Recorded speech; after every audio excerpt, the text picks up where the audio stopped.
Beredar informasi akan adanya vaksin massal paksa yang menggunakan vaksin yang berat dan mematikan pada Februari 2022.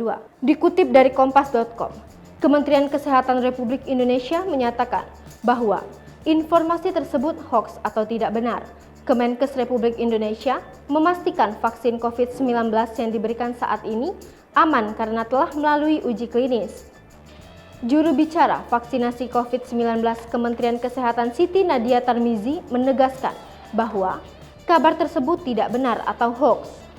Dia menjelaskan tidak benar jika pada Februari 2022 mendatang pemerintah akan memaksa masyarakat untuk vaksinasi dengan vaksin yang lebih ganas dan mematikan. Kembali, pihaknya menegaskan bahwa vaksin COVID-19 tidak mematikan, justru aman karena sudah melewati uji klinis. Kabar akan adanya vaksinasi massal dengan vaksin yang lebih ganas dan mematikan pada Februari 2022 tidak benar alias hoax.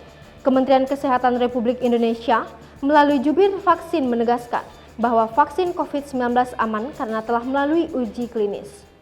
Hai pemirsa Selipopo TV, jangan lupa komen, like, dan subscribe, serta tonton terus berita-berita terupdate lainnya ya.